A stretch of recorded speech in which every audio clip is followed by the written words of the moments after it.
Bueno, muy buenas tardes para todos. Una nueva edición de lo que es Com de Ascenso. Mi nombre es Francisco Guida, parte del staff del programa. Extiendo el saludo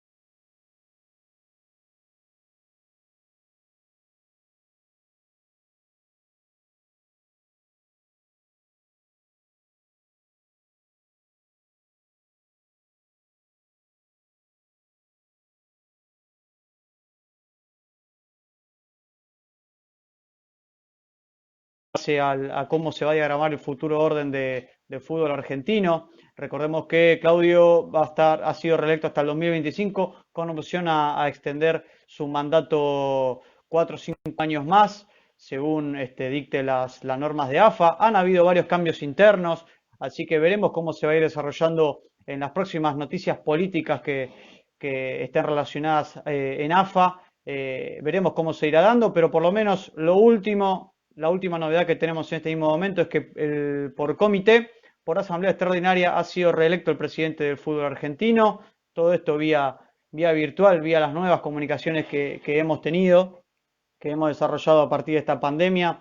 Así que lo último que tenemos es eso. Veremos cómo se desarrolla en un futuro el resto del fútbol argentino y más a lo que respecta a nosotros, el fútbol de ascenso. En el día de hoy, una nota realmente que nos entusiasma demasiado, alguien de nuestro ambiente, un colega nuestro, en este caso es Vero Brunati. Mientras le mando un saludo a todos mis compañeros que no se deshacen en halagos hacia mí. Bueno, desde aquí, desde Barcelona, les mando un saludo a los chicos de Buenos Aires. Como decía, un saludo también a Lore Gauto, participante, compañera nuestra. Vero Brunati, periodista actualmente de TNT Sport, pero con largo recorrido en el periodismo argentino, con muchísimos años en Olé, ha cubierto 2 mundiales, nada más y nada menos, muchísimas Copas Américas, así que veremos también un poco cuáles son sus vivencias y que nos comente también de la coyuntura actual del fútbol argentino, que realmente es muy importante, que a pesar de que estamos en un momento de incertidumbre en lo que respecta al fútbol de ascenso, siempre nos deja noticias, siempre tratamos de investigar lo último que esté sobre el candelero, así que veremos qué nos dice ella, también un poquito hablar del contexto social y cultural que ha modificado muchísimo el mapa del fútbol argentino, llámese por ejemplo fútbol femenino, el colectivo de futbolistas unidos que ha sido noticia en estas últimas semanas por la pandemia, ya que se han unido en apoyo al resto de los jugadores que a lo mejor por cuestiones económicas se ha quedado sin trabajo, el resto de los trabajadores del fútbol argentino también. Así que bueno, es una nota muy rica con Vero Brunati, que esperemos que se conecte. Le vamos a dar el paso ni bien la veamos. Ella saludó, pero en el comentario así lo voy fijando, porque tengo un backstage complicado acá. Tengo el teléfono apoyado a un vaso grande. Ahí estamos. ¿Me escuchás ¿Cómo bien, les Vero? va? Sí, sí, te escucho bien, te escucho muy bien. Lo que voy a Bien. hacer, si me das un minuto nada más, es por las dudas poner el enchufe cerca para Perfecto, que no se dale. desconecte. Si me das solamente un segundo. ¿Sí?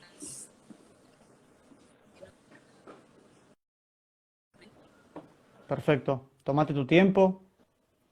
Nosotros somos víctimas de estas nuevas plataformas, de estas nuevas transmisiones por Instagram, también de lo que nos dé el Wi-Fi, así que intentaremos que la nota salga lo más prolijita posible.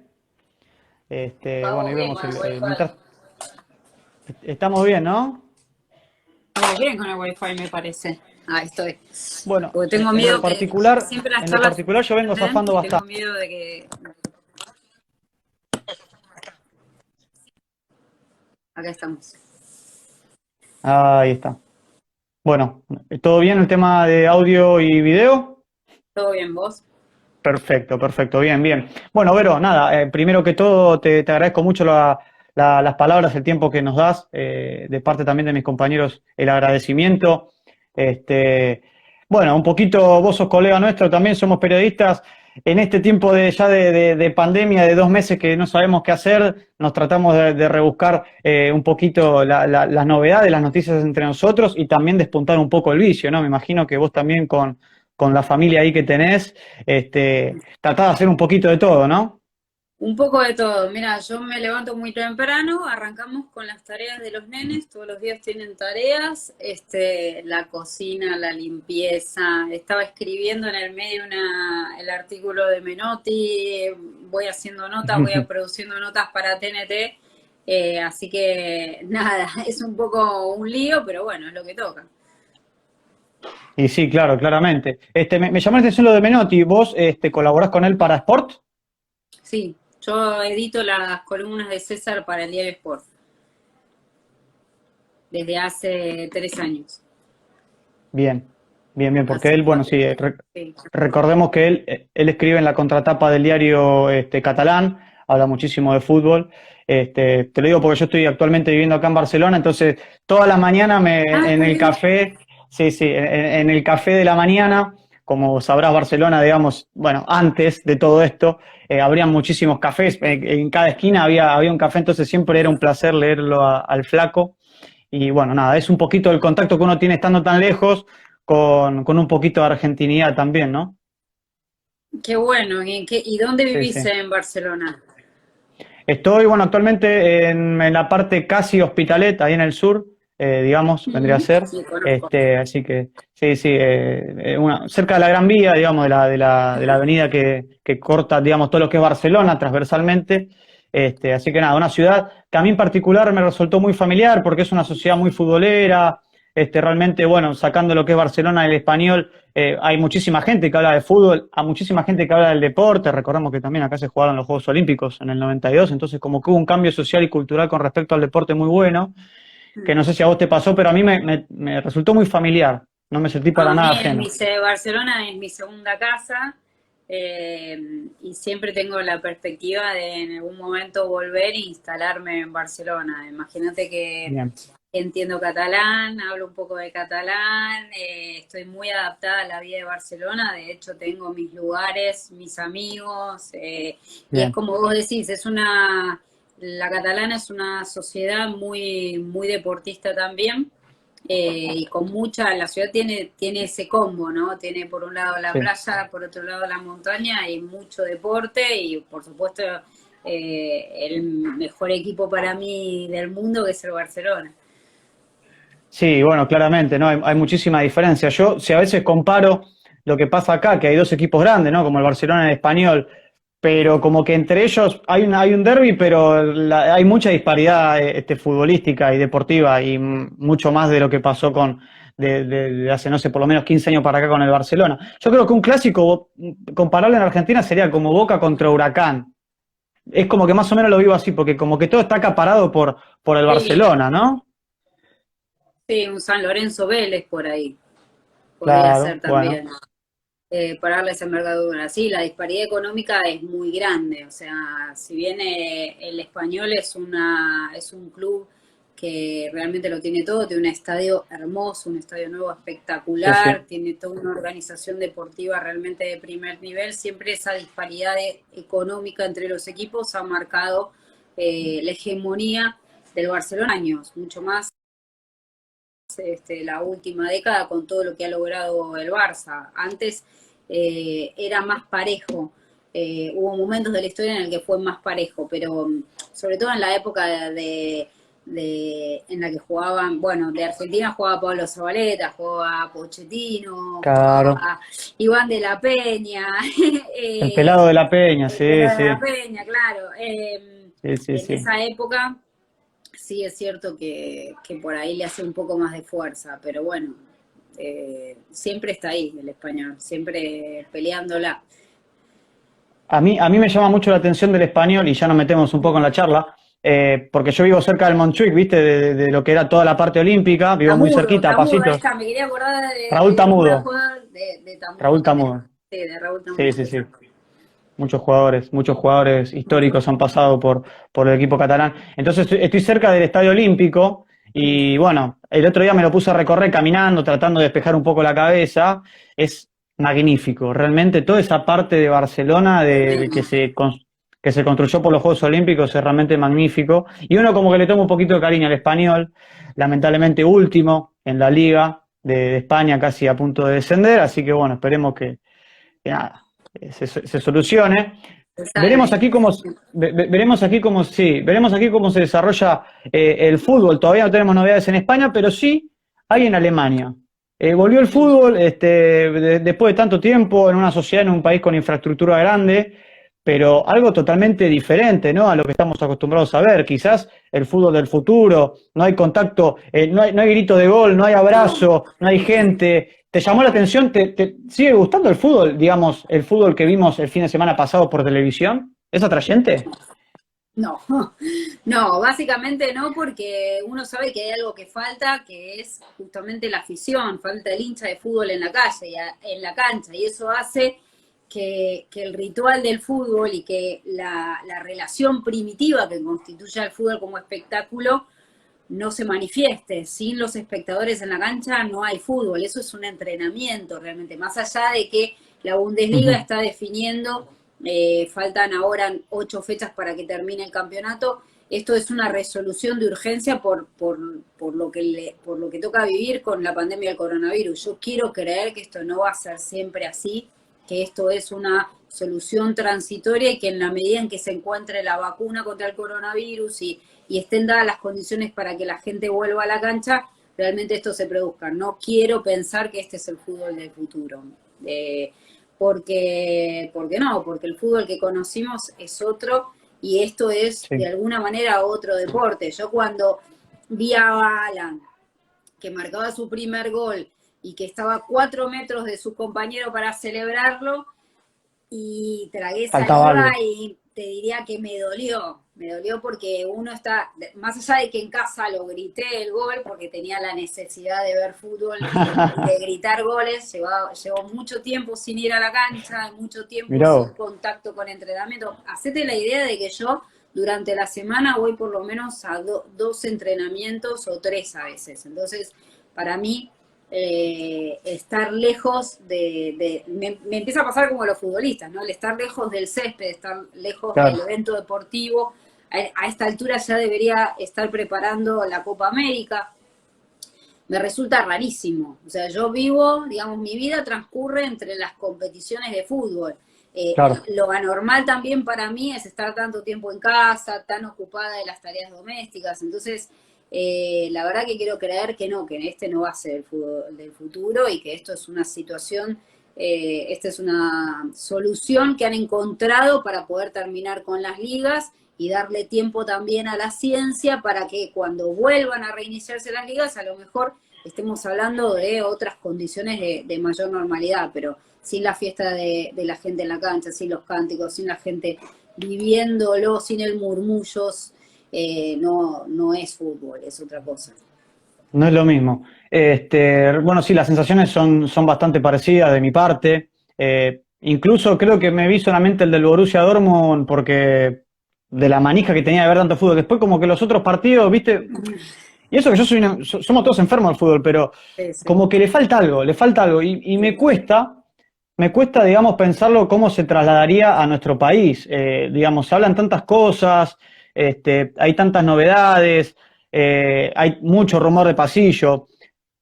Obviamente, digamos, uno no se aparta de la situación a nivel país, que hay muchísimas cosas a nivel social que deben resolverse primero, pero uno digamos, por nuestra vocación, no lo evita pensar cómo el día de mañana volvería el fútbol a la Argentina.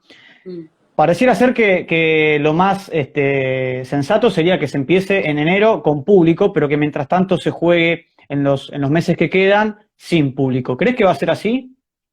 Mira, digamos, acá solamente nos podemos guiar por lo que digan los científicos, los especialistas de la salud y hoy los dirigentes del fútbol argentino. Hoy los dirigentes del fútbol argentino han estrenado la nueva comunicación de la nueva organización del fútbol argentino con esta Ujú. nueva Liga Argentina de Fútbol Profesional. Ellos dicen que el fútbol podría llegar a volver en septiembre, pero todavía es prematuro para hablar de cómo se va a reorganizar el fútbol y cuándo en el fútbol argentino va a volver el público. Recordemos que Ujú. Sudamérica es el último continente con Norteamérica donde impacta la pandemia, entonces nosotros estamos en un momento realmente muy inicial del coronavirus, más allá de que nos parezca un montón de tiempo porque llevamos ya 60 días confinados.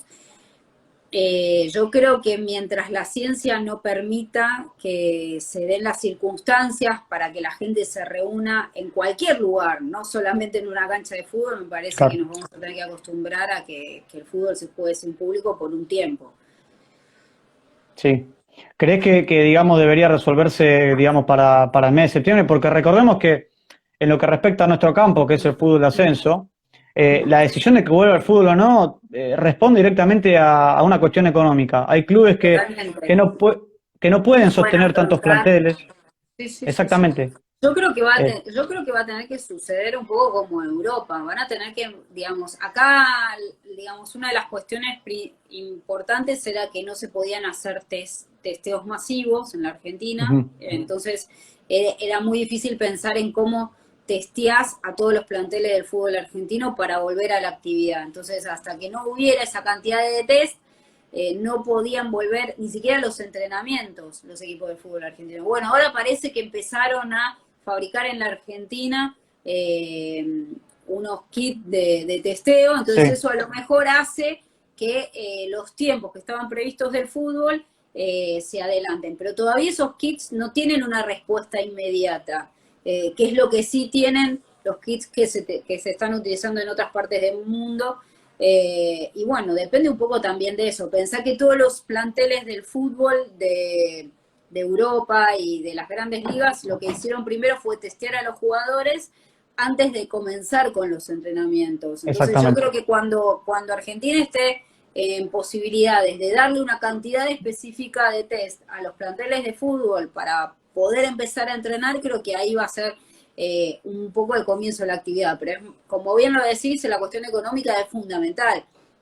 Yo creo que es muy difícil que los equipos puedan sostener planteles eh, que no estén en actividad hasta el mes de septiembre, y además los planteles van perdiendo valor, y por otro lado hay una situación particular en la Argentina que tiene que ver con la devaluación de la moneda, que hace muy Exacto. tentador a los equipos del exterior del país venir con dólares a comprar hoy al fútbol argentino. Entonces yo creo que además se va a producir una merma muy importante de futbolistas en el próximo mercado, más allá de que va a haber mucho movimiento de préstamo, de traspaso, y hay que ver cómo se reorganiza toda esa economía para volver a ponerse en funcionamiento. Pero sin duda la crisis del fútbol, así como ha pegado fuerte y la mayor parte de los equipos de Europa han tenido que recurrir a financiamiento del Estado para poder seguir pagándole a sus planteles, el fútbol argentino no es la excepción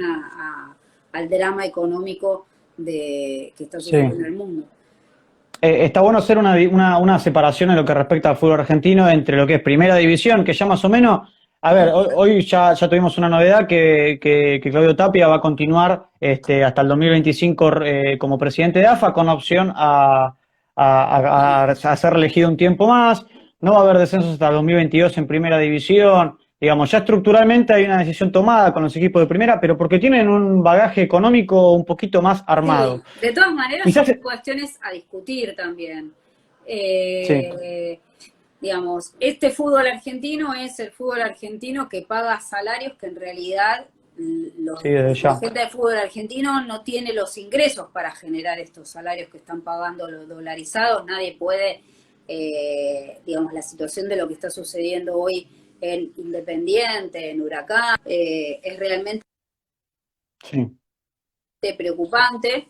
Eh, y, y yo quiero ver, son los mismos dirigentes, quiero ver cómo reorganizan el fútbol argentino en esta situación. Por otro lado, yo no estoy de acuerdo con que no haya descensos en 2 años. Yo creo que podría,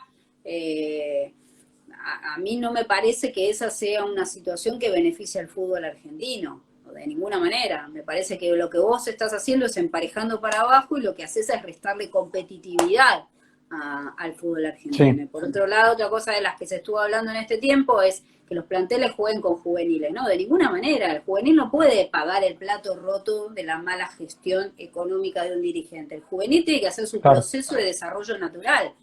O sea, no podemos exponer a que los juveniles, primero que además devaluás al plantel profesional cuando haces eso, porque y por otro lado le falta ese respeto al hincha, porque el hincha paga para ver o en cualquier plataforma, ¿no? Ya no hablemos de ir a la Sí. cancha. Si yo pago el prepago de fútbol, yo, hincha de cualquier equipo del fútbol argentino, quiero ver un plantel competitivo, no quiero que pagar para ver a una reserva del fútbol argentino, sin desmerecer la No, claro. calidad de jugadores de reserva.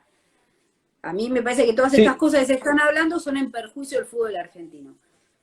yo creo que, digamos, para englobar todo lo que vos nos comentás, como que jugar con juveniles o evitar los descensos es como que precariza todo el fútbol argentino, todo lo que es el Así sistema de es, así empleo, es.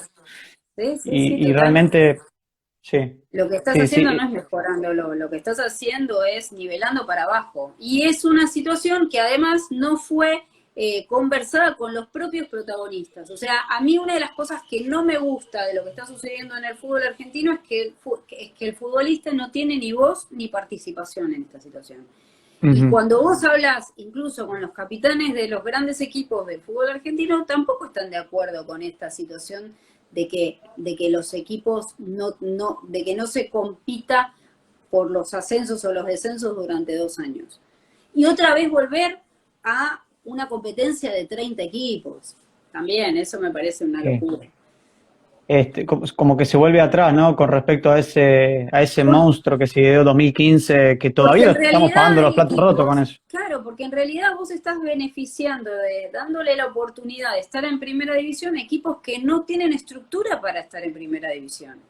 Esa es la cuestión, que no pueden Busca dónde está competir Crucero del con Norte, las por mismas ejemplo, ahora. armas. Por más que tengan los mismos ingresos de televisión, ese equipo, digamos, está siendo Claro, premiado con la primera división no deportivamente.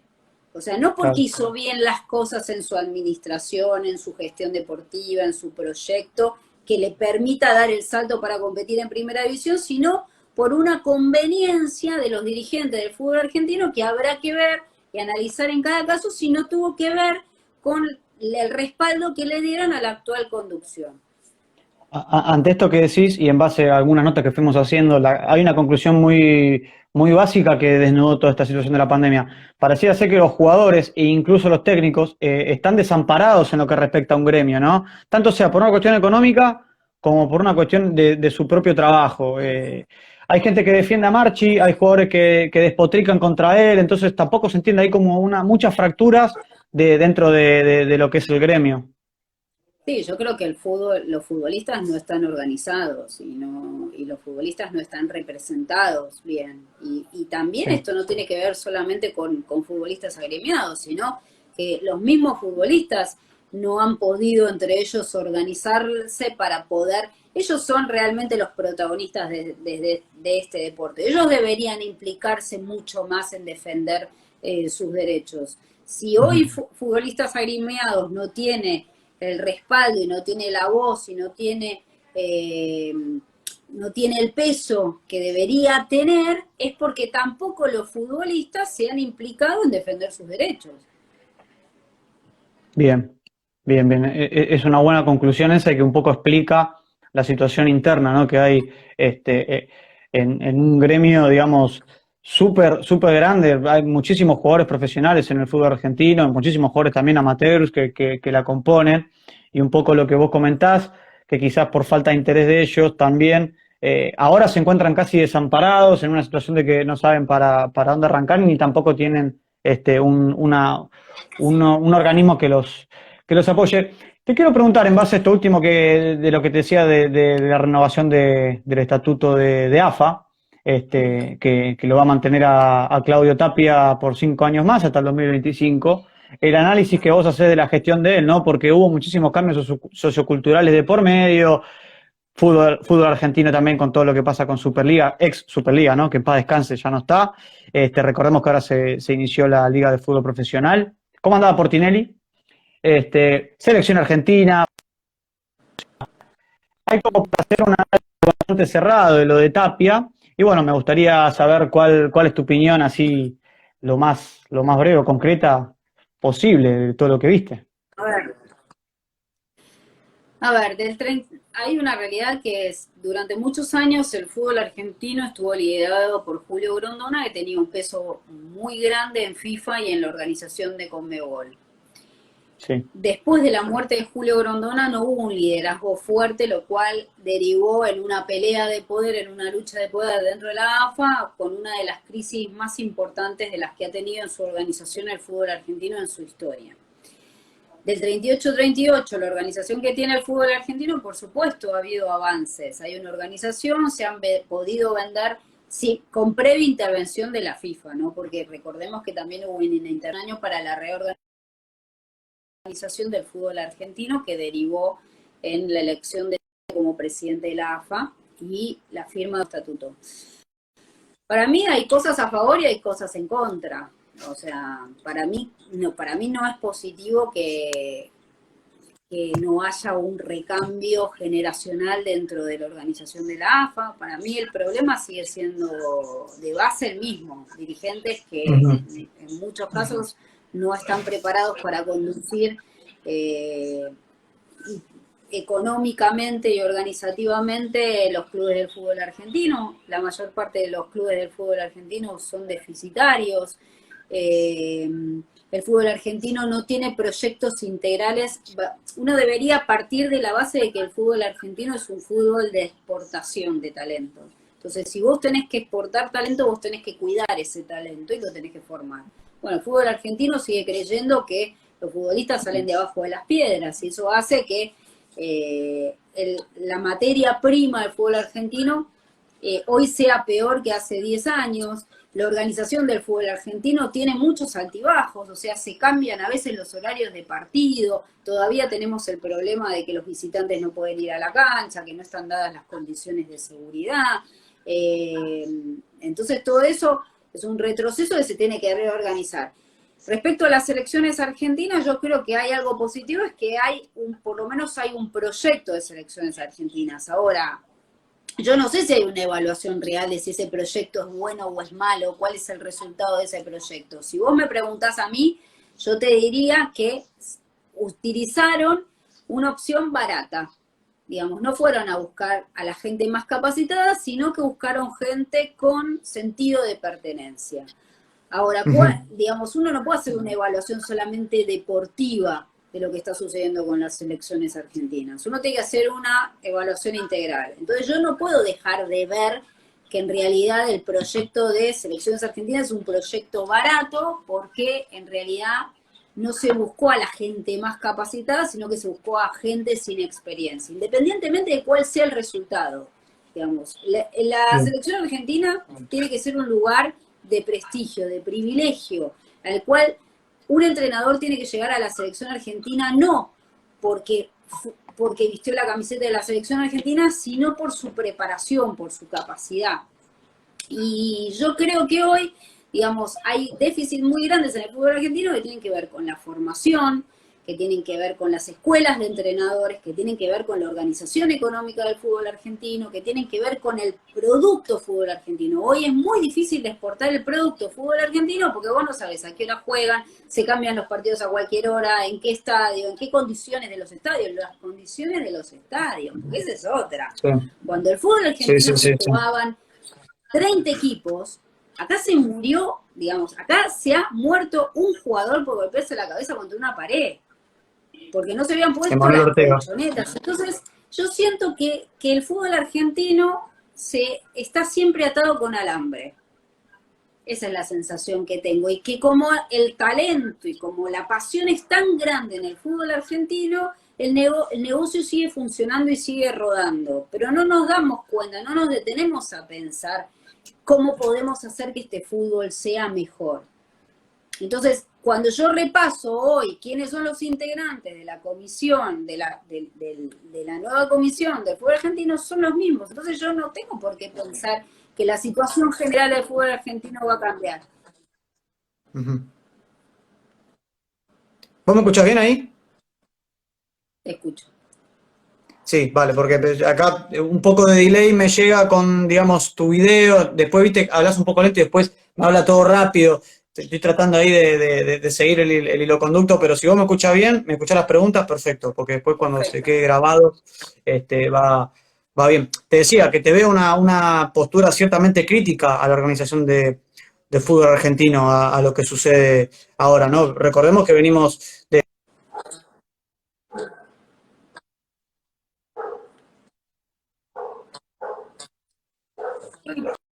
Y porque presidente, como presidente de AFA. Pero pareciera ser que justamente le está confirmado por ese aparataje que está detrás de él. Y también es el por mismo ciertas aparato que confirmaba Julio Grondona. Es el mismo bien. aparato que confirmaba Julio Grondona como presidente de la AFA. O sea, funciona igual, o sea, más o menos Funciona de la misma el manera, patrón es igual. funciona con premios y castigos, funciona entonces, como funciona con premios y castigos, es si yo te doy el apoyo, digamos, eso va a tener el retorno del apoyo de AFA en mi gestión al frente de un club, yo no puedo esperar otra cosa del fútbol argentino. Bien, bien, bien, perfecto. ¿Cuál fue tu primer contacto con Y con el además hoy el periodismo? fútbol argentino no tiene, el fútbol por cosas absurdas no tiene representación concreta en Conmebol y no tiene una representación fuerte en FIFA, Sí, eso que es no es un detalle menor. un gran problema que la debilita como organización. Totalmente, totalmente. Sí, sí, así es.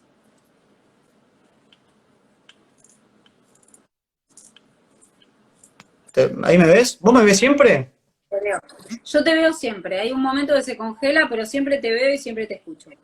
Bueno, perfecto, perfecto.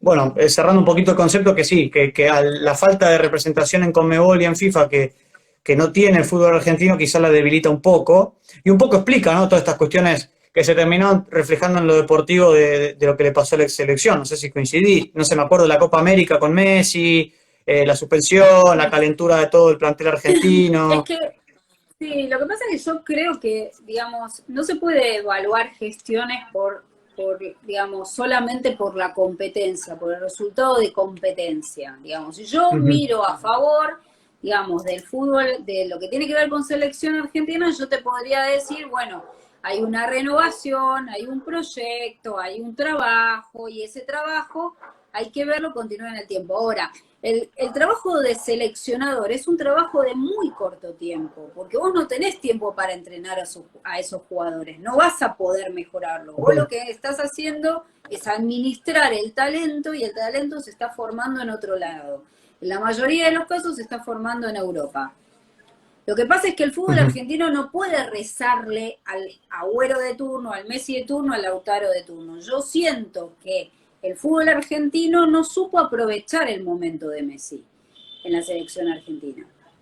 Y esto es responsabilidad también de los mismos dirigentes que hoy forman parte de, del fútbol argentino y que reeligieron a Tapia.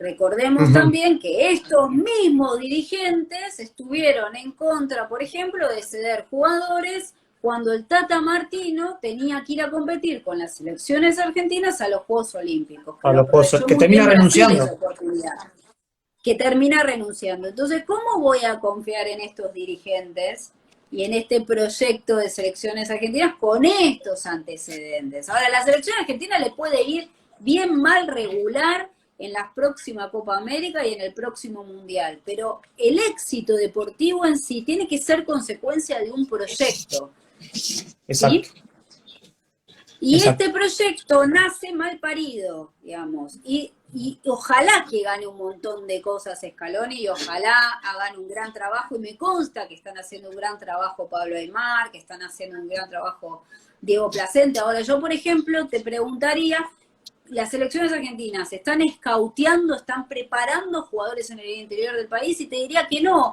porque no se invierte, pues la AFA no invierte en escautear jugadores en el interior del país como en su momento lo hizo Menotti, por ejemplo. Entonces hay un montón de cosas que Sí. por ser soluciones baratas no son lo mejor para el fútbol argentino, ¿sí? Y por otro lado, insisto en esto, el fútbol argentino tiene déficit de formadores, porque las escuelas de entrenadores en la Argentina son escuelas muy básicas, con metodología anticuada, en la cual cualquiera es entrenador en el fútbol argentino, y eso no puede ser más, vos tenés que elevar la vara, y por otro lado, el que está al frente de los juveniles tiene que ser un tipo bien pago, no puede ser que vos le elijas a Pablo Aimar, a Leonel Scaloni, pues son baratos. Desde Ajá. esa concepción a mí me parece que está mal.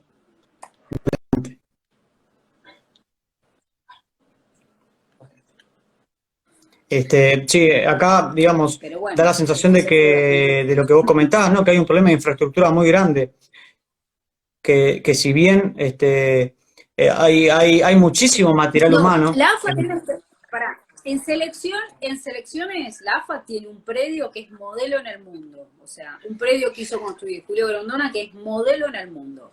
Ahora, la manera en que se organizan las selecciones argentinas es también una de las más baratas del mundo. Porque vos, exacto. para poder tener a los mejores, tenés que pagarlos. Y acá no se quiere pagar.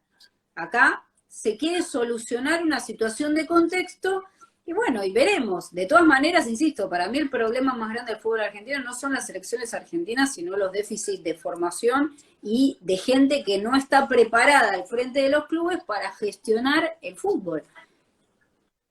Sí, coincido totalmente. Ahora te quiero llevar al plan conforme con que lo referente a varios cambios sociales a nivel nación, a nivel político, que se reflejaron en el fútbol. Ejemplo, fútbol femenino, ¿no? Que fue una explosión total de los últimos años, se pudo profesionalizar, se pudo visibilizar. Este, ¿Estás de Bueno, acuerdo con...? el fútbol femenino se visibilizó, pero no se profesionalizó. Vamos a hablarlo con propiedad. Bien, O sea, la organización del fútbol femenino tiene un torneo. Hoy las futbolistas, digamos, muchas de las futbolistas de los planteles, en algunos casos el 50% de los planteles, en otros casos un poco menos, o en otros casos la totalidad de los planteles, como en el caso de Boca, tienen un sueldo. Pero a mí me gusta distinguir que recibir un sueldo como deportista no es profesionalizarse. ujú, Profesionalizarse es que vos tengas entrenamientos profesionales. Y yo tengo que decir que el fútbol femenino no tiene entrenamientos profesionales. Hay algunos equipos que se acercan a cierta organización y a ciertos entrenamientos y preparación profesional, pero yo te diría que el fútbol femenino de Argentina está muy lejos del trabajo que se hace profesional en otras ligas del mundo. bien. Y digamos, bueno, justamente la pregunta iba enganchada, ¿no? Te iba a decir a lo que falta, a lo que queda conseguir.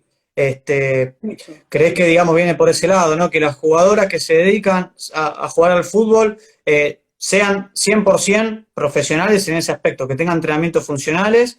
eh, que lo mismo pasa también con el fútbol masculino, ¿no? Hay muchísimo déficit de este lado, realmente. O sea, como que el fútbol en general carece de ese tipo de entrenamiento. Obviamente que en el femenino, No, por una cuestión de que es más joven, yo creo que es peor. la primera división del fútbol masculino no, la primera división y la segunda del fútbol masculino no, te diría que tienen entrenamientos profesionales y cuerpos técnicos profesionales, pero en el fútbol femenino estamos muy lejos todavía de eso. O sea, porque también hay déficit de formadores, o sea, hay déficit de gente preparada para dirigir mujeres o para entrenar mujeres.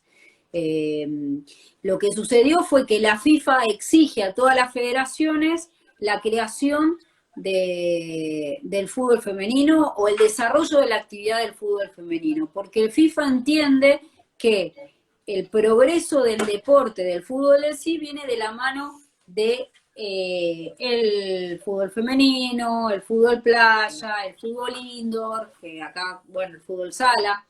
Entonces, es por eso que la Sí. FIFA exigió a la AFA que se desarrolle el fútbol femenino profesional. Pero para mí el fútbol femenino, más allá de que tenga una televisación y que haya equipos que están trabajando bastante bien, está muy lejos de ser fútbol femenino profesional, más allá de que reciban un sueldo. O sea, el deporte profesional es otra cosa. Sí, quizás si lo tuviese que comparar, la problemática es muy similar a lo que es el fútbol de ascenso, ¿no? Una parecía ser que es un ambiente semi-amateur con muchísimas falencias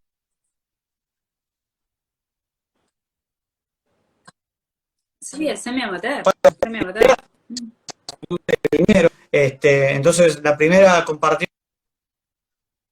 que se me hace viene por ese lado, ¿no? Que son tanto fútbol femenino, mayormente los equipos que la Sí. componen, y el fútbol de ascenso más profundo, quizás de la B Metro para abajo, la tercera o cuarta categoría para abajo.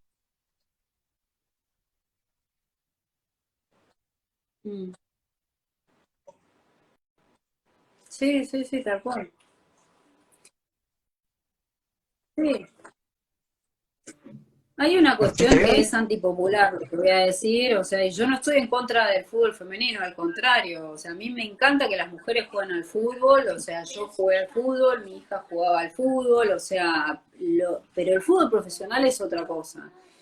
Y en realidad, digamos, si tuviéramos que hablar de entrenamiento de fútbol profesional, vos tenés que tener una organización del fútbol femenino con divisiones inferiores, con formadores, con desarrollo del deporte, con inversión en estructura, con inversión en equipamiento, con inversión para poder desarrollarlo. Un cuerpo técnico de fútbol profesional femenino debería tener nutricionista, debería tener psicóloga, debería tener cuerpo, la calificación que tienen esos entrenadores para estar al frente del fútbol femenino. Hoy yo te diría que el fútbol femenino y el nivel del fútbol femenino está por debajo quizá de las peores categorías del fútbol masculino.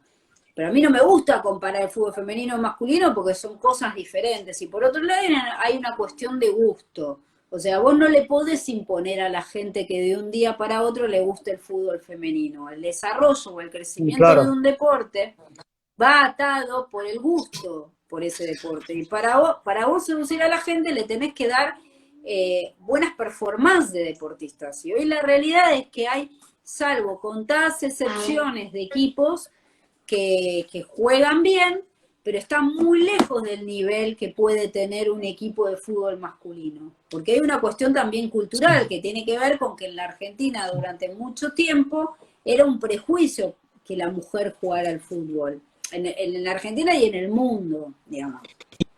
Pero bueno, para mí hay que apoyarlo desde muchos lugares, pero sobre todo con gente capacitada para estar al frente del bien. desarrollo. Para mí, hoy yo creo que lo que han hecho los equipos en muchos casos es, se suben a una presión social por darle más participación a la mujer y por esta cuestión de que FIFA obliga a tener equipos de fútbol femenino, si no, no podés competir en competiciones con Conmebol o en competiciones FIFA, entonces, bueno, han impulsado de golpe el fútbol femenino, que está bien, que está bueno que lo impulsen, pero hay que darle todo lo otro, que es la preparación.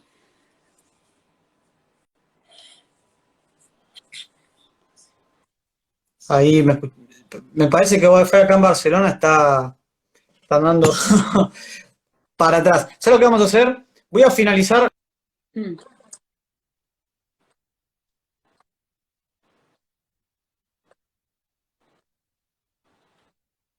tercera parte de Home de Ascenso con Verónica Brunati. Trataremos de que esta parte de la conversación no se, no se corte por cuestiones de tecnología, por cuestiones de señal. Así que bueno, trataremos de darle pie ahora a Vero, ni bien la veamos, para sumarla. Yo voy a economizar las palabras porque tengo la voz medio tomada. Cambio de clima. Bueno, yo estoy desde Barcelona, así que ya tenemos 28, 29 grados por día. Así que un poquito eso afecta a la voz. Le mandamos un saludo a Cabri ahí, atento, siempre, pilar fundamental de Home de Ascenso, la gente que se va sumando. Recordemos, nota con Vero Brunati, periodista actualmente de TNT Sports. Ya le preguntaremos un poco de eso. Yo fijo comentario.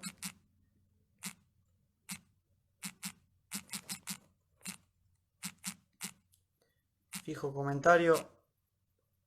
Tratando de no nublarme y hacerlo lindo. A ver. A veces pasa que cuando las notas que más esperás, que más te entusiasmas y más te venís arriba hablando, es la que más problemas te trae con respecto a la señal, ¿no? Ahí la-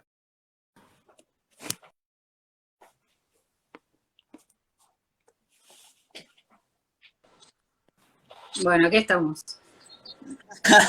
Bueno, vamos a intentar una vez Vamos a más. intentar una vez más. No, pero el problema no es, el problema es general, porque estamos todos utilizando mucho Sí. internet, entonces cuesta más todo el tema de la señal y todo eso. Me imagino que ahí con los nenes el tema del wifi debe estar castigadísimo, ¿no? Sí, ahora está Lucía nada más. Ahí está Lucía que siempre quiere salir, Lucía. Quiero ser famosa, eso es lo único. Para eso salgo a Hola, los Lucía. videos. Lucía quiere vender la cara en los en vivo porque quiere estar activa. Está bien, ya que le guste la cámara por lo menos es algo positivo, ¿no? Sí, le encanta demasiado para el gusto de la madre. Lo bastante. Pero bueno. Bien.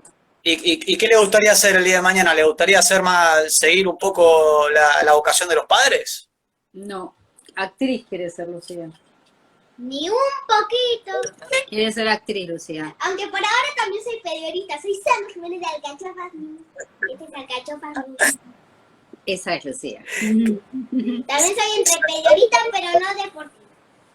Es periodista, pero no Bueno, está deportiva. No. Bueno, pero ¿qué te gusta más? ¿De series, de películas? De los dos. Pero por ahora estoy Bueno, mirando listo. series. Lucía mira series y le sabe un montón de actores, Pero influencers. la verdad es que no estoy youtubers. mirando series para niños. Estoy mirando series para grandes. Sí, ahora estás viendo, ¿cómo se llama? Riverdale. Vio conmigo la Casa Casa de de Papel.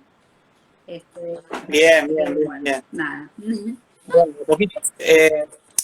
Hoy en día, ¿no? Con esto de las plataformas, nosotros somos periodistas y parece que siempre tenemos que estar ayornándonos. Abrirse un canal de YouTube, por ejemplo, no está nada inaccesible, sino que Para todo mí lo es un contrario, poquito ¿no? pequeña para tener tanta exposición. A O sea, las- yo a le, los le 11 tengo, como yo sé que todo lo que es tecnológico tiene su costado bueno y su costado malo, para Sí. mí es un poco chica. Pero tiene su TikTok y tiene Instagram, pero lo usa con sus amigos, pero con la familia. Siempre con cuidado, ¿no? Exacto. Por ejemplo, hoy llamé a mi tía por Instagram. Más Eso tiempo. fue una cosa. Sí, sí. Está bien, ¿viste? Sí, sí. Bien. Se robó la nota, Lucía, ¿eh? Así que bueno, viste que, nene, Pero yo tenerlo, no voy a tenerlo anotar. Yo no anoto. Bueno, dale. Ya bastante lo tengo con la tarea. está lleno, sí, me imagino, ¿no? Bueno, portate bien y no le traigas problemas a mamá, ¿eh? Portate bien. Justamente un poco no da el pie, Lucía, porque yo te venía preguntando. Mi hermano y mi gato. No está. No está.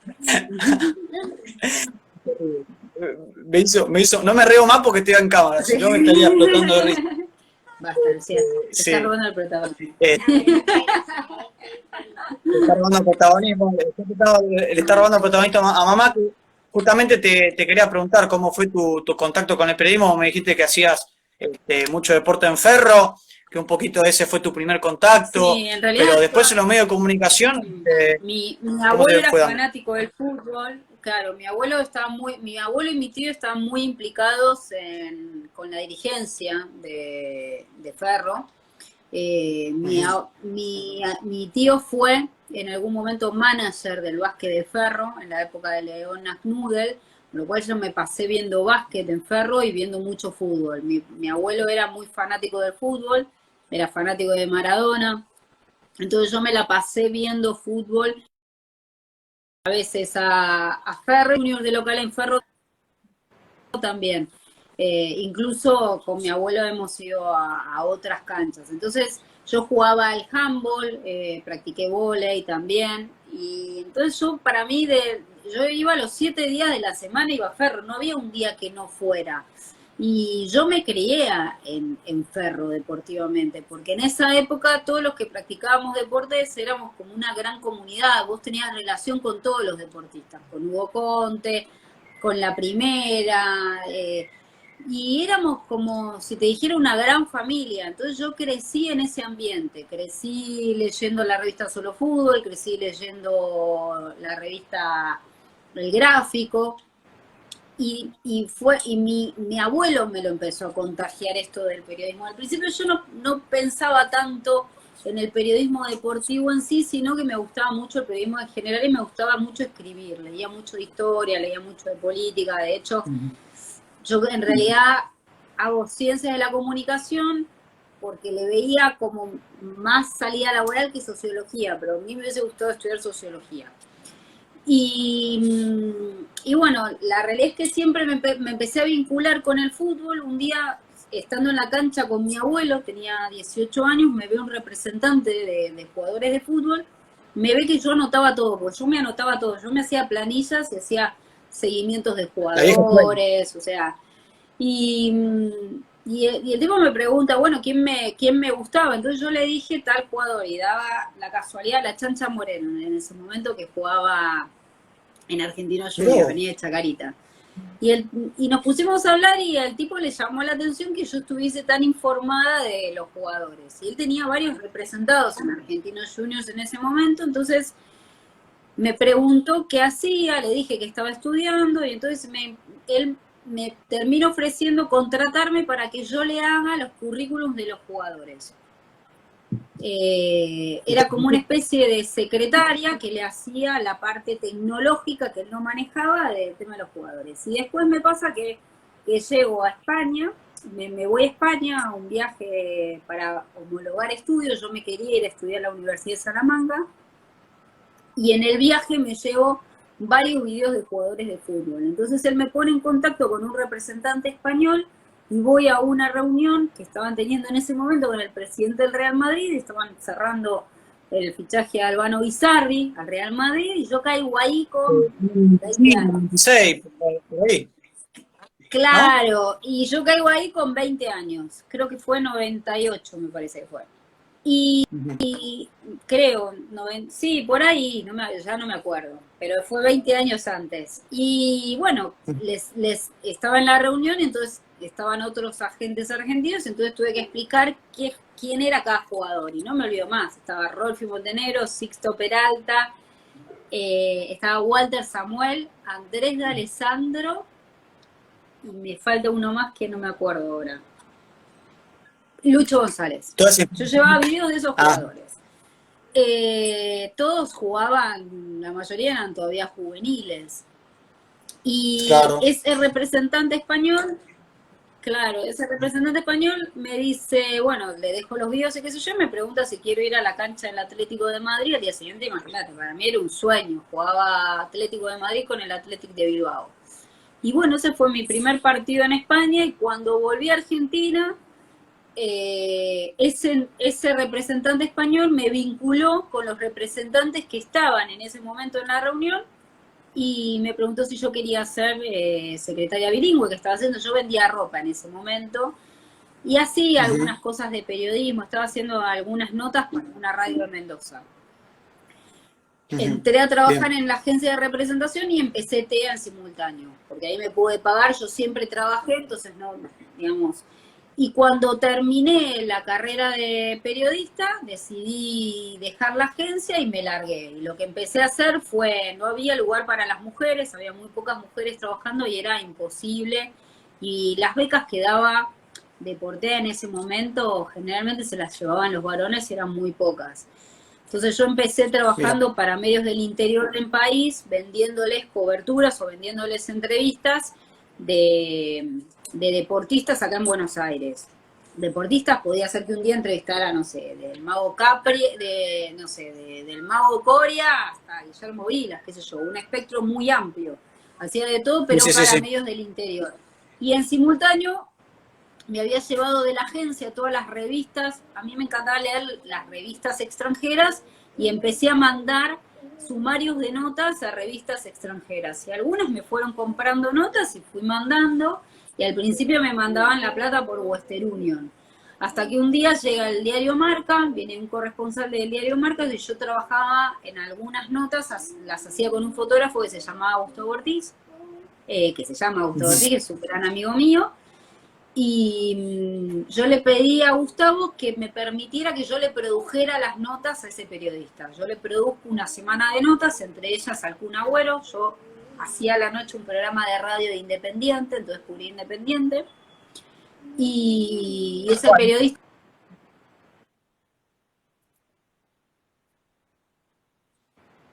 Diario Marca, y tuve la suerte de que el Kun Agüero empieza a ser seguido por el Atlético de Madrid. Entonces me pasé un año escribiendo sobre el Kun Agüero, y cuando se hace todo el fichaje del Atlético de Madrid, yo hago toda la cobertura del fichaje.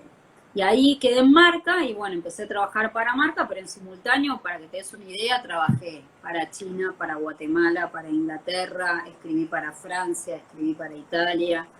O sea, escribí para, la verdad que casi todos los grandes medios, o sea, los medios en los que yo quería colaborar, colaboré en casi todos. Bueno, realmente fuiste una privilegiada, ¿no? Lo que respecta a la vocación, realmente todo como se te fue. A ver, era otra época del periodismo en la que vos vendías notas y te las compraban. Era otra, uno podía vivir de ser periodista freelance. Yo no sé si hoy se puede vivir de ser periodista freelance. Bueno, a ver, yo vivo bastante de ser periodista freelance. Lo que pasa es que en lugar de hoy la prensa escrita no te paga lo que te puede pagar una producción audiovisual. Entonces tuve que mutar de la periodista gráfica a la periodista audiovisual. Entonces, si te digo la verdad, hoy mi fuerte que es la producción, yo hago muchas notas, yo produzco muchas notas, pero sobre todo lo que estoy haciendo mucho es producciones audiovisuales. Entonces, por ejemplo, no sé, yo arranqué este año haciendo unas producciones especiales para Premier League, nada que ver. O ahora estoy produciendo un documental, entonces por ahí estoy escribiendo, hago mis colaboraciones para el diario Sport, o lo que tengo que hacer, la columna de Menotti, pero en simultáneo estoy escribiendo, haciendo un trabajo de research, de investigación para un documental que tengo que hacer con un futbolista. Y lo que tuve que mutar fue en el manejo de todas las plataformas. O sea, yo lo que estoy siempre es capacitándome en el trabajo, en mutar en eso. Ponele, ahora, no sé, hablo bien inglés, empecé a escribir en inglés, hablo un poco de catalán. Entonces, y lo que voy sumándole a eso es todo el trabajo en redes sociales, conocimiento de documental, conocimiento de fotografía, porque si yo me quedara con la periodista que yo era hace 20 años, te diría que sería muy difícil trabajar. Sí, bueno, totalmente identificados nos sentimos nosotros de Gol de Ascenso, y también como periodistas, ¿no? Que, como te decía, con respecto al caso de tu hija, hay que estar constantemente ayornándose, porque las herramientas y las plataformas se van multiplicando, y quizás la ventaja que tenemos con respecto a tiempos anteriores es que hay, a la hora de obtener información, es todo mucho más sencillo, todo mucho más maleable. No sé, a ver, digamos, hay mucha información, pero la información de calidad no es mucha fake news en redes sociales. O sea, para mí el trabajo del periodista es doble ahí, claro. A mí me parece que si tengo que decir algo en contra de todo este fenómeno del tema de redes sociales, y hacia dónde ha virado el periodismo, te diría que hay mucha información basura y poca información chequeada, porque lo que va sucediendo es que el acceso a los protagonistas del deporte cada vez es menor. O sea, es cada vez mediatizado, y hoy te diría que, por ejemplo, en los clubes en Europa, vos tenés que... me dicen que hay que levantar el teléfono, no sé por qué. Pero a ver, espérenme un chiquito. A ver. Pero a ver si lo puedo levantar ahí, si me ven mejor. Bueno. Y a mí. Entonces, eso ha hecho que, por ejemplo, hoy en las redacciones haya muchos periodistas sin experiencia de haber cubierto equipos y sin experiencia del contacto con los protagonistas. Y ese contacto con el deportista, lo que te da a vos es la sensibilidad para encontrar la buena información y para transmitirla bien. O sea, además de escribir bien, de hablar bien, de pronunciarte bien, vos tenés que desarrollar un sentido que tiene que ver con comprender qué es ser un deportista y ser un deportista profesional. Entonces, para mí, el deterioro de la calidad informativa hoy en los grandes medios de comunicación tiene que ver con esto, con la falta de empatía y la falta de trabajo de campo que tienen los deportistas. Nosotros, cuando yo empecé en el fútbol, cuando yo empecé a trabajar en el fútbol hace 20 años, terminaban los entrenamientos y vos aún en los grandes equipos, vos tenías contacto directo. Yo iba, por ejemplo, a la selección argentina en la era Bielsa, y cuando terminaba el entrenamiento, Bielsa liberaba a los jugadores y vos hablabas con cualquier jugador. El jugador después que tenía que querer hablar con vos. Pero para mí esa experiencia de haber tenido ese roce con el deportista te da una comprensión de un montón de situaciones que hoy los periodistas en muchos casos no la tienen por no haber hecho ese trabajo. Entonces desde la redacción se escribe cualquier cosa y no se chequea. Y total pasa, y total el periodista... como lo único que le sirve es generar polémica, generar clics y tener audiencia, dice cualquier cosa en cualquier circunstancia. Y yo soy de otra escuela, yo soy del periodista que chequea por lo menos con 3 fuentes. Entonces mi trabajo hoy está mal pago, no está valorado. Cuando yo empecé a escribir, por ejemplo, en el diario Marca, había correctores todavía, hoy ya no existen los correctores. Entonces yo creo que tenemos que hacer un esfuerzo por volver a eso, por volver de alguna manera a empatizar con el deportista, por comprender las situaciones que atraviesa el deportista, un entrenador, porque eso es lo que te va a llevar a la mejor información, a la calidad y además al mejor análisis de la información, que en realidad yo creo que en el fondo lo que la gente busca es eso. Yo no quiero, trato de no pensar que la gente está buscando todo el tiempo solamente el chusmerío. A mí me parece que hay público para que le demos otro tipo de información. Coincido totalmente. Si me permitís agregar un poco, no digamos, dejar el lado humano del periodismo, pero utilizar las plataformas digitales que te facilita, obviamente, vivir estos tiempos. La plataforma digital tiene que ser para mí, digamos, que a lo mejor no tiene que ver con los grandes medios, insisto. O sea, a lo mejor yo tengo que seguir haciendo periodismo desde otro lugar, pero en el periodismo en el que yo creo es un periodismo más humano, un periodismo que empatice con la necesidad y la experiencia del otro y el sufrimiento del otro. Si yo como deportista no soy capaz de transmitir eso, lo que representa el trabajo para llegar a un objetivo deportivo, el sufrimiento, las experiencias humanas, desde lo que te puede suceder, desde una lesión hasta la muerte de tu viejo, que es lo que le pasa a todos los deportistas. Si yo no puedo transmitir eso, digamos, para mí lo que tiene el deporte como esencial o lo más atractivo para mí es ser periodista deportiva, es que el deporte tiene la posibilidad de transmitir un montón de cosas que nos pasan en nuestra vida, los seres humanos, a través de la actividad deportiva. Y es un canal de empatía, un canal de sensibilidad que no lo transmiten otras actividades humanas.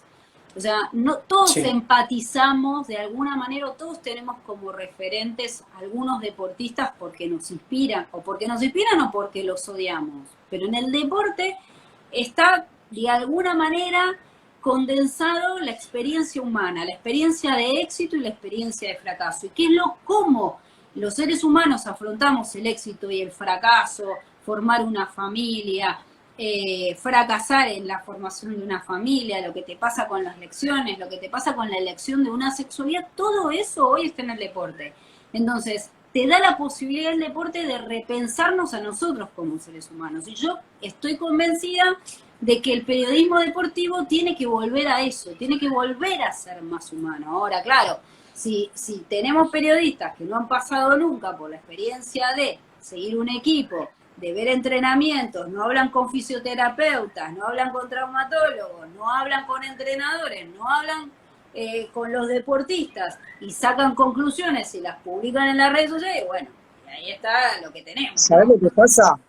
lo que creo que a veces pasa, el análisis que uno hace de la experiencia, ¿no? De ya consumir medios de comunicación y consumir deporte de toda la vida, que quizás algunos periodistas que tienen muchísima visibilización, muchísima cámara, ya como que están un poco aburguesados, ¿no? Como que ya lo que es la vocación pasó. Yo me siento a entretener y ya está. Que es un poco, digamos, el mal El deporte es un entretenimiento. Lo que pasa es que hay maneras sí, de pero hacer entretener entretenimiento. de forma más amarillista, si se quiere, no sé, como Hay maneras y más maneras directa. de hacer entretenimiento.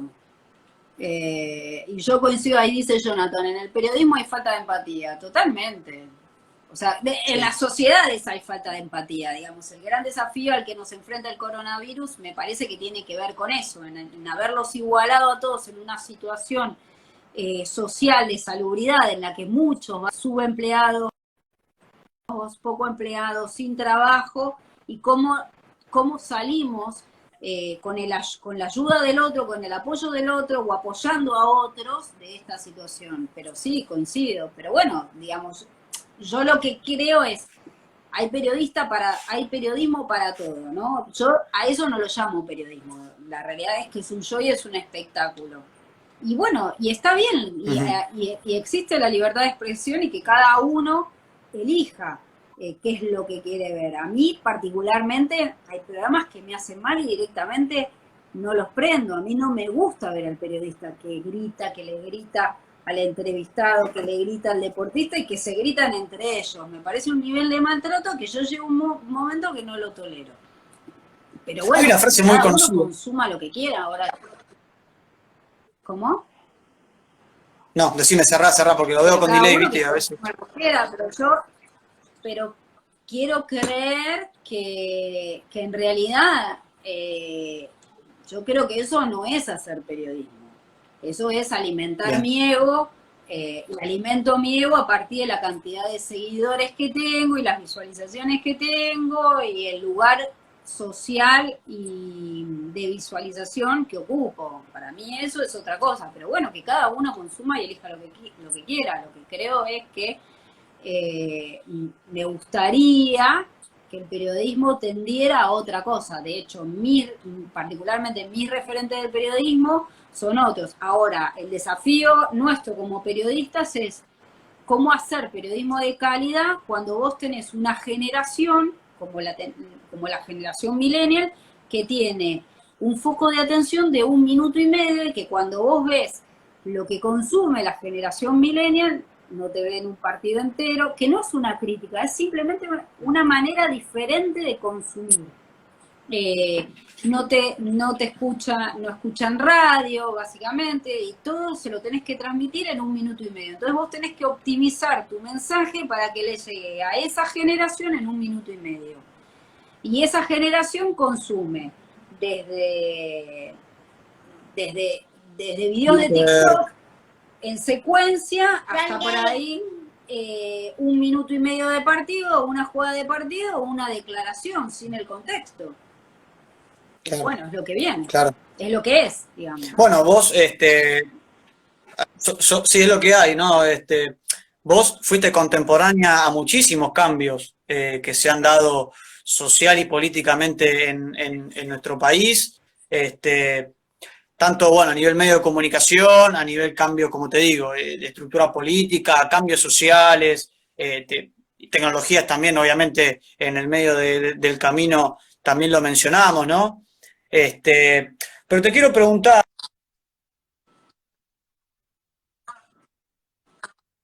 a estos cambios.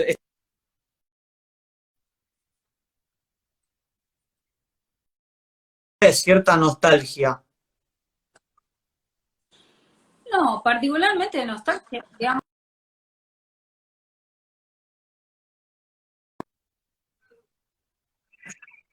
No puedo pretender volver al momento en el que el periodismo se escribía en máquinas de escribir. De hecho, te diría que es mucho mejor escribir en la computadora.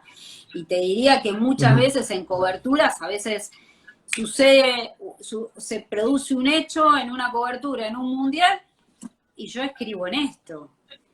Que esto va en deterioro de la calidad de escritura mía, y sí, por supuesto, no tengo el mismo tiempo que tenía antes para escribir una nota. Ahora, eso yo no lo puedo modificar. Digamos, la velocidad de los medios de comunicación actuales no permiten que yo vuelva a la máquina de escribir. Entonces yo no soy nostálgica en ese punto. Yo tengo amigos que son excelentes periodistas. Ahora, muchos de mis amigos no se adaptan todavía a las nuevas tecnologías. Muchas veces yo les digo, pero te vas a quedar sin laburo, porque, digamos, un medio de comunicación, hay pocos medios de comunicación que pueden darse el lujo de pagarle, por ejemplo, no sé, no quiero poner nombres para no exponer a ninguno, pero es muy difícil que, por ejemplo, no sé, para poner un ejemplo de Argentina, hoy un medio de comunicación pague por las columnas de Diego Bonadeo, por ejemplo, digamos, o de Dante Panzeri. Después hablamos de otros temas del periodismo que tiene que ver con el corporativismo, que tiene que ver con las exigencias, con los intereses políticos, que eso influye mucho también, porque hay censura y hay autocensura también en el periodismo, y las presiones que eso conlleva. Pero yo no puedo ser nostálgica de algo a lo que no puedo volver. Yo me tengo que adaptar a lo que viene. Ahora, yo tengo una responsabilidad social en cuanto al mensaje que quiero transmitir y lo que quiero transmitir del deporte. Entonces, lo que trato siempre es no hacer cosas que no quiero hacer. O sea, bien, a veces es difícil, por esto que te decía, muchas veces estás en medios de comunicación donde hay una línea editorial y esa línea editorial representa intereses políticos y económicos del medio donde estás trabajando y es difícil decir lo que vos sentís, lo que vos crees y lo que vos opinás, aunque tu información esté chequeada, porque tu medio de comunicación tiene intereses mucho más grandes que vos. ¿te ha pasado que chocaron esos intereses en algún momento y tuviste Todo el que tiempo. recular? Todo el tiempo. Y he sido castigada por decir cosas que no eran convenientes en algunos medios de comunicación y he padecido amenazas, todo el tiempo. Hay periodistas, incluso hay periodistas que trabajan, que tienen más trabajo con determinados gobiernos. Yo estoy en desacuerdo del periodista militante político. O sea, yo puedo tener ideas políticas. Ahora, yo tengo que hacer mi trabajo con la mayor objetividad posible. Yo no puedo estar haciendo militancia política. Pero bueno, hay periodistas que lo hacen. Yo, así como estoy en desacuerdo de que todo el tiempo estemos diciendo, no, porque yo soy hincha de tal club. Al público no le tiene que importar hincha de qué club sos. Vos tenés que analizar la información sin ponerte la camiseta. Digamos, eso para mí eso era un atributo del periodista deportivo que hoy se ha perdido, por ejemplo. Y yo estoy en desacuerdo. Yo soy hincha de Ferro, pero yo no voy a analizar la información desde mi lugar de hincha de Ferro. Porque ese lugar es un lugar que está condicionado por mis intereses personales. Y eso se ha trasladado también en el deporte, la cuestión política. Digamos, si vos querés que hablemos de política, hablamos de política fuera de mi ámbito de comunicación. Ahora, yo no puedo hacer militancia, ni política ni militancia de un equipo de fútbol desde los medios de comunicación. Porque mi responsabilidad es justamente tratar de analizar, digamos, al deporte y tratar de analizar a la sociedad desde un lugar que no esté emparentado con ponerme ninguna camiseta. No, claro. Claro, sí que es verdad que a veces, digamos, el fútbol como práctica social y cultural tan importante en Argentina, es inevitable que a veces se la emparente o que la política esté metida, porque incluso la política está directamente metida en el fútbol argentino. Hablando de esta cuestión. La política en la Argentina está en todos los ámbitos sociales. En todos lados. En todos los ámbitos sociales se hace política. No es bueno, no es malo que se haga política. La política es una práctica social que nos atraviesa y es una herramienta que nos sirve a todos para modificar ciertas realidades.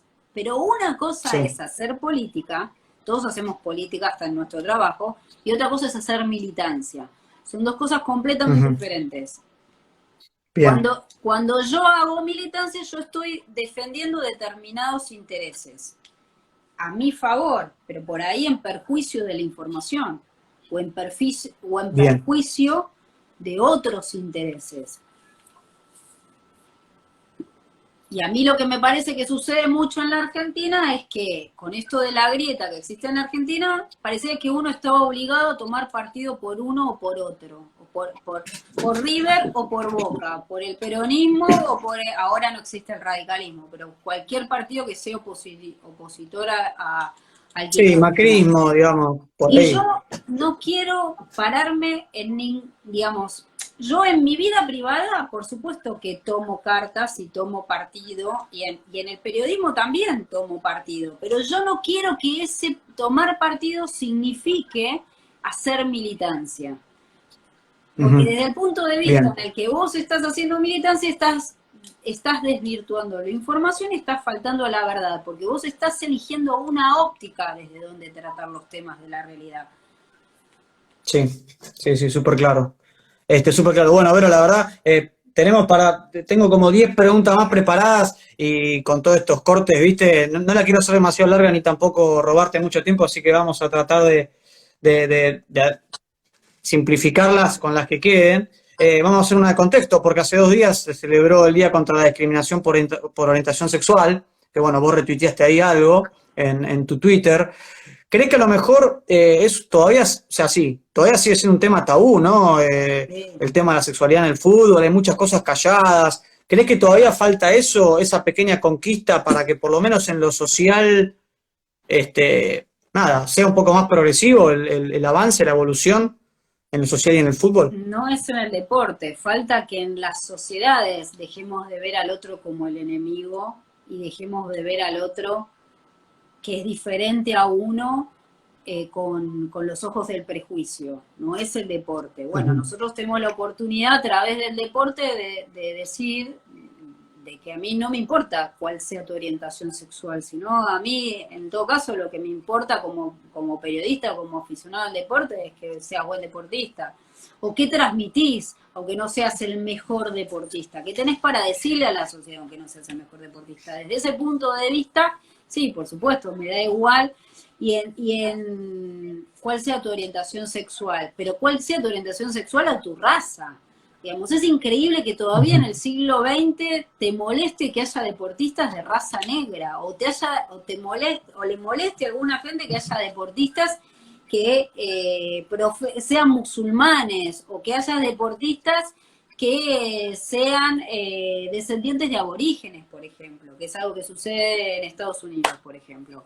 Yo creo que todos tenemos que ayudar para que la sociedad sea mucho más tolerante, mucho más comprensiva con las diferencias. Lamentablemente estamos en una época en la que yo creo que el fascismo nunca se fue, pero es cierto que es increíble ver las manifestaciones fascistas que hay, sobre todo en Europa en este tiempo, y lo que está sucediendo ahora mismo en América Latina también. Con Sí, Bolsonaro, yo el análisis que hago... Lo de Brasil, Sí, bueno, claro. es un horror.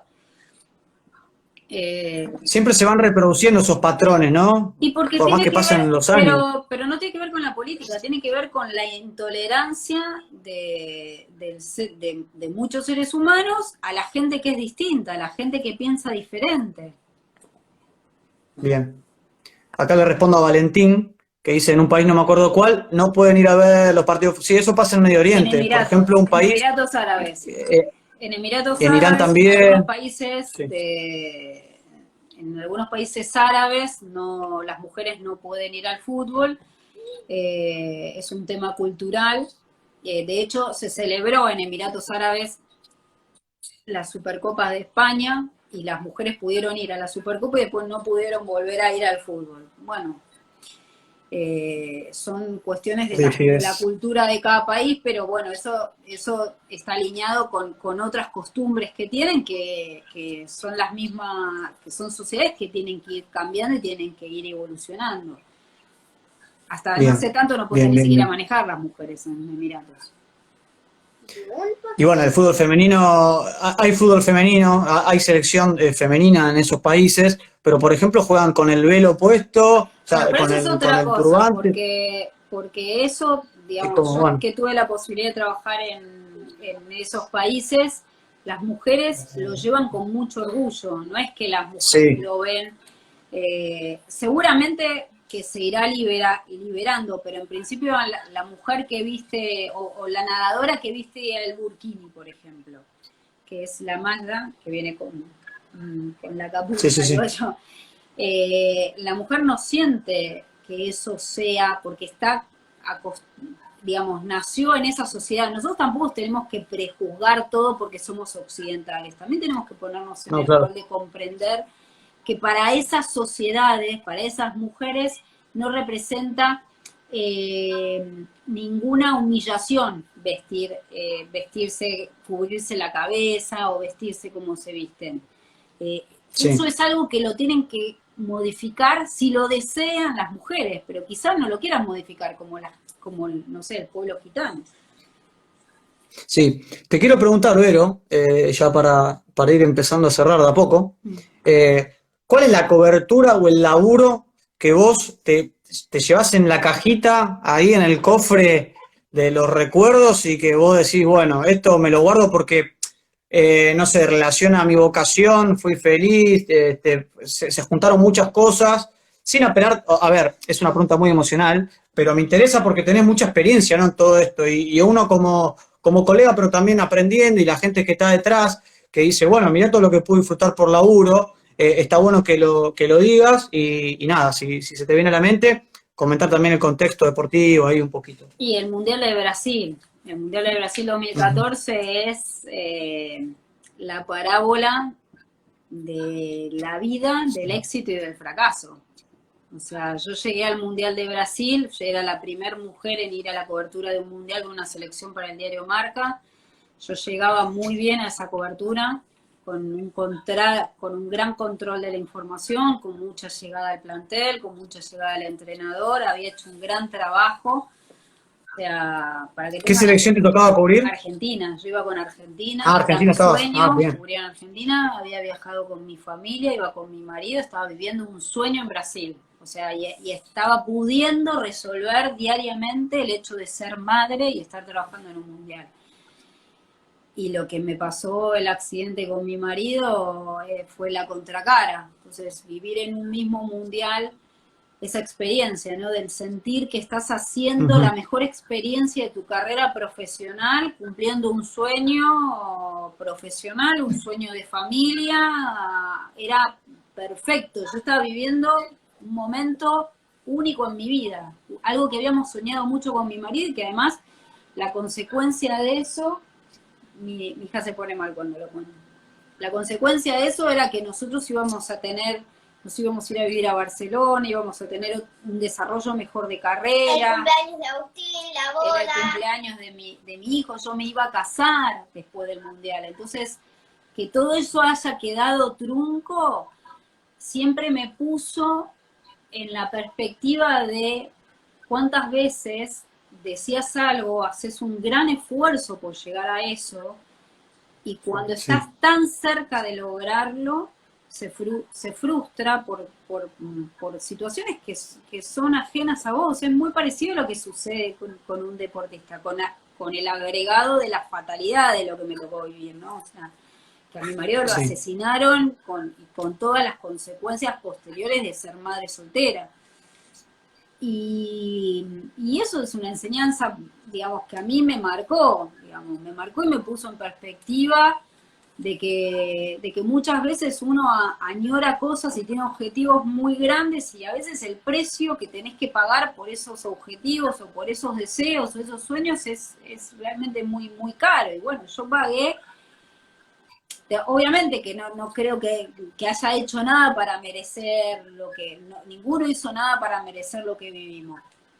Pero son cosas que pasan, y a veces lo pones en perspectiva y yo no podría no haberlo intentado. Pero por otro lado, cuando lo mirás en perspectiva, sentís un poco de culpa de decir, ¿por qué arriesgué tanto? ¿Por qué fui tan a fondo? ¿Por qué tenía un sueño tan grande? Para mí, para la mayor parte de la gente, les parece una locura a lo mejor que uno como periodista tenga el sueño de cubrir un mundial, pero es lo mismo que le pasa a un jugador de fútbol. Todos tenemos ese sueño de en algún momento hacer grandes coberturas y probarte en las situaciones más extremas. Lo que pasa es que se pagan precios y muchas veces se paga con la salud.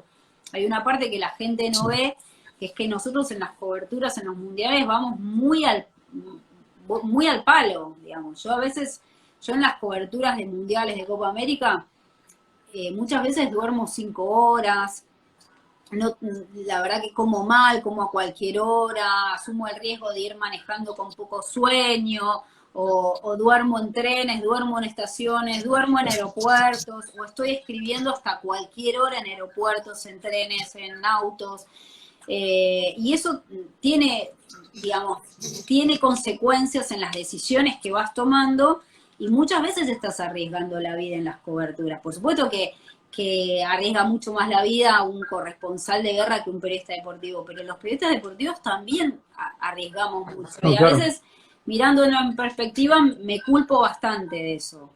Y de hecho tuve que hacer todo un trabajo en relación a mi marido, porque sí veía a mi marido exigiéndose mucho más en la cobertura de Brasil, con el peligro que significaba Brasil, Viajar. y sin mirar los riesgos que estaba asumiendo. Y eso, digamos, en lo profesional o en lo vocacional tuyo, te hizo parar un poco más la pelota y decir, bueno, ¿valoro un poco más? O, digamos, dijiste, bueno, si me pasó todo esto, bueno, le doy para adelante como un caballo. Más, pero, digamos, es como los deportistas. El periodismo es como los deportistas. Sí. Sentís la droga de querer estar en los grandes eventos. Es algo que no lo podés manejar. O sea, yo vi el Mundial de 2014 y ya estaba pensando... ¿En Rusia? En Rusia. Digamos, yo me preparé para Rusia. Y me preparé para la Copa América, para las 2 Copas América que siguieron, y me preparé para la Copa América de Brasil, y yo ya estoy trabajando para Qatar, y estaba trabajando para esta Copa América, y es, digamos, el que vivió la experiencia de hacer esas coberturas, las quiere seguir haciendo. O sea, y es loco que lo diga como mujer, pero... no sé, no me imagino no haciendo esa planificación. A lo mejor va a llegar un momento en el que diga, bueno, en Qatar, por ejemplo, siempre dije que Qatar iba a ser mi último mundial, por lo menos mi último mundial como periodista. Y por otro lado, no sé, yo miro lo que puede llegar a suceder con los Juegos de Tokio, y la verdad es que me gustaría estar, me gustaría verlo, me gustaría vivirlo. O sea, y te va sucediendo eso, que te vas poniendo nuevas metas.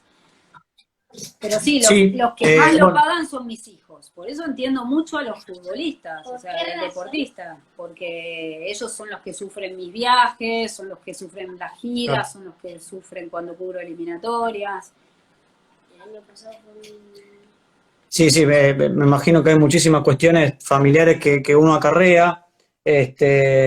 Pero sí, bueno, hablabas de Japón, de los Juegos Olímpicos, una experiencia que debe estar mortal, ¿no? Porque una cultura totalmente diferente a la nuestra y en un país realmente particular, peculiar, como te digo, tanto en la cultura actual japonesa, pero también con la milenaria, ¿no? Con la tecnología de por medio, digamos. Realmente, en lo particular, yo tenía el proyecto ya iniciado, pero esperemos que sea para el año que viene. Se interrumpió por la pandemia. Pero bueno, nada, entiendo mucho lo que vos decís. Y lo vas a poder si bien es una práctica que no se hace en vivo, no se debe hacer, pero realmente, nada, darte y que nos des una respuesta, digamos así, a toda la gente que también está escuchando. Nada, es admiración pura, realmente, por lo que nos comentás, porque, nada, hay muchos condimentos que la hacen así a la historia. Bueno, muchas gracias. No pretendo a nadie que me admire, simplemente es mi experiencia y es lo que me tocó vivir y cómo pude resolverlo. Sí. No había un mapa, no había un plan, y la verdad es que siempre digo lo de Brasil porque incluso te diría que hasta me puso en la órbita de qué es lo importante en la vida y qué no. y tenés pocas experiencias que en la dinámica de lo que estás buscando o en la dinámica de la juventud y de los sueños te pongan en ese lugar. Ojalá no hubiese estado nunca en ese lugar, pero es lo que me tocó. Ujú. La última pregunta y después vamos a hacer un pequeño ping-pong y ya está, no te robo más tiempo. Vos actualmente estás trabajando en un canal que tiene derechos televisivos, ¿no? Quizás el gran, entre comillas, mal, del gran mal de lo que tenemos en estos tiempos, porque nosotros, por ejemplo, tenemos mucho contacto con periodistas partidarios que en el ascenso van a cubrir para sus propios equipos, hacen la transmisión a pulmón, nada, con una cámara sola y un equipo pequeño para hacer streaming la pelean, y después asciende tu equipo a la B Metro, que quizás tiene otros derechos televisivos con otro canal, no podés cubrirlo. Pero bueno, vos desde tu visión digamos, formar parte de una empresa, ¿no? que tiene la primera división, ¿cómo lo ves, la cuestión de los derechos? No, que también es algo que no podés modificar, digamos, tiene que ver con el negocio del deporte en sí y el deporte ha crecido también por eso, por la venta de derechos de televisión y por la publicidad. Entonces eso es una rueda que es muy difícil de detener. Ojalá no estuviese tan monopolizado. Pero cada vez, mi experiencia es que cada vez los derechos son más caros, entonces es mucho más difícil para las televisiones, tienen que ser muy, muy grandes, hay intereses mucho más grandes de los que nosotros nos imaginamos. Nosotros somos un eslabón muy chiquitito en esa cadena. Y hay poco que podés hacer en ese sentido. Yo siempre digo que, digamos, que el que practica periodismo puede hacer buen periodismo en una gran cadena o en un medio chiquito, digamos. La diferencia es la visibilidad que tienen uno y en otro, pero no la calidad periodística. Pero eso es algo que nosotros no podemos modificar, porque pertenece a un orden, pertenece al orden de los grandes negocios. Lamentablemente, y se va a corporativizar mucho más porque el fútbol en general y los deportes en general van a pasar a plataformas de streaming, ya están en plataformas de streaming, entonces, por ejemplo, los clubes van a poder vender directamente a lo mejor derechos o producto terminado, como está sucediendo ahora. Por ejemplo, la serie que estamos viendo ahora del Barcelona, Match Day. Match Day está hecho, digamos, con recursos de Rakuten para una plataforma que se llama Rakuten. O sea, vas a ver mucho más de ese contenido producido desde adentro. Yo creo que en definitiva también, de alguna manera, eso perjudica a la información, a la libre... No a la libre expresión en sí mismo, sino a la variedad de la información. Está cada vez más monopolizada, pero no sé, poco que podamos hacer de ello. Sí, y te gustaría que vuelva como simple, digamos, periodista, digamos, tu opinión de periodista o de televidente, ¿no? Como pasaba que el fútbol estaba en televisión abierta. ¿Te gustaría que vuelva como se prevé que va a ser? Yo leí por ahí que quizás algunos partidos vuelvan a darse en canal abierto. Esto como ciudadana, como televidente, sencillo. A ver, pero que vayan a mí me parece que nosotros en la Argentina confundimos el tema de la televisión abierta. A nosotros hacemos un gran menjunje con el tema de los derechos, televisión abierta y privatización del fútbol, ¿no? Acá se habló de privatización del fútbol y en realidad no hay manera de producir el fútbol si no hay alguien que lo sustente y lo transmita. Digamos, transmitir partidos de fútbol implica una inversión muy grande. O sea, para que te des una idea, puede que hoy transmitir un partido de fútbol cueste $1 millón, un partido. No te estoy hablando ni de River ni de Boca. ¿A vos te parece que el Estado tiene que pagar $1 millón para transmitir un partido de fútbol? Después hablemos de cómo organizar el fútbol y cómo para que haya más competencia y demás. Ahora, a mí no me parece que el Estado tenga que pagar $1 millón, y menos en un país como la Argentina, con las necesidades que tiene la Argentina. Digamos, las necesidades de que se invierta en educación, en salud. Entonces, a mí, la verdad es que no me afecta que el fútbol lo transmita TNT.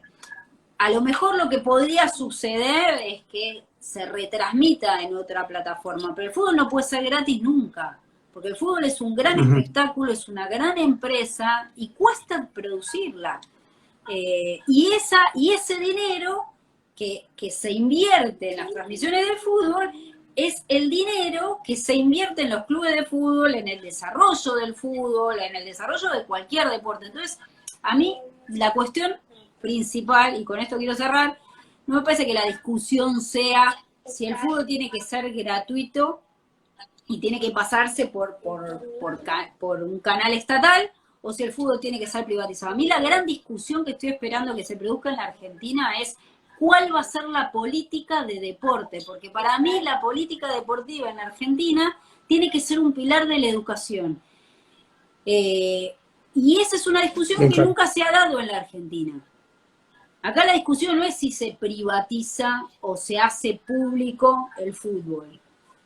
Por esto que te digo, porque es imposible financiarlo y es imposible que el Estado, que hoy está en default, y con las dificultades que tiene, o sea, estamos hablando de que una mujer se murió en la Villa 31 por no tener agua corriente, pero seguimos con la pavada de si tenemos que transmitir en abierto el fútbol o tiene que ser privatizado. Defendamos la vida primero, vayamos a lo principal.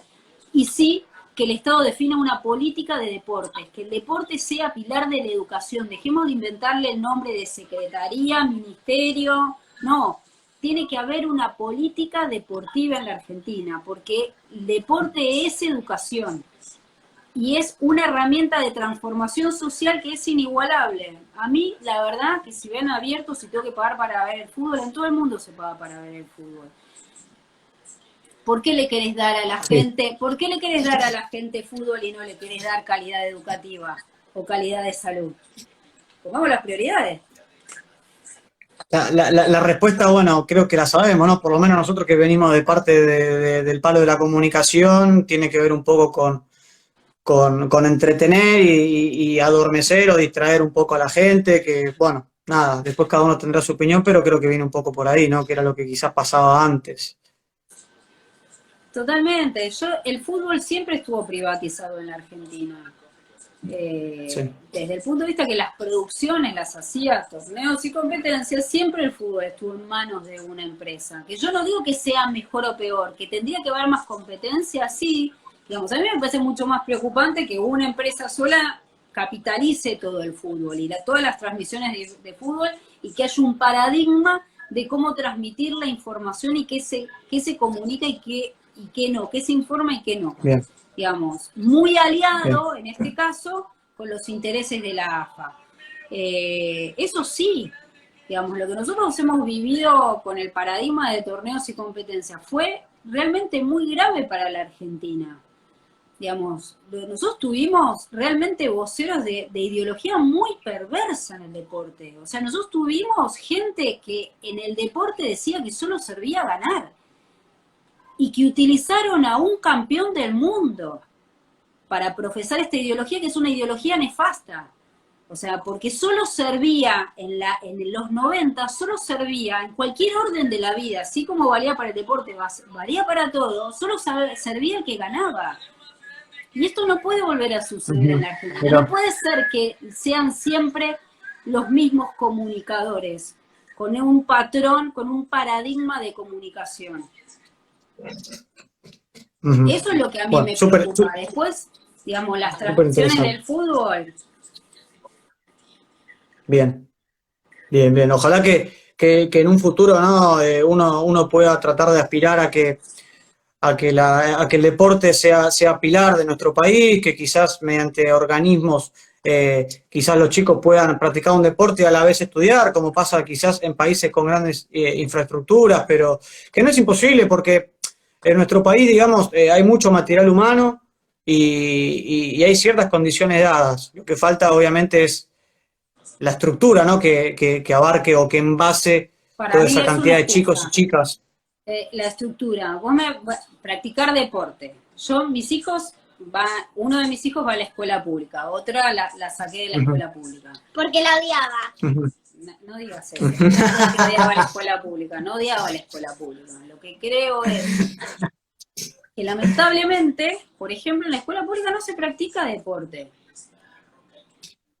Y ahora Y entonces vos me menos. decís, digamos, estamos muy preocupados por la computadora, ¿no? Entonces esto no, porque el plan conectar en lugares donde no había wifi, no había internet, y vos decís, ¿qué sentido tiene el plan conectar? Y es mucho más.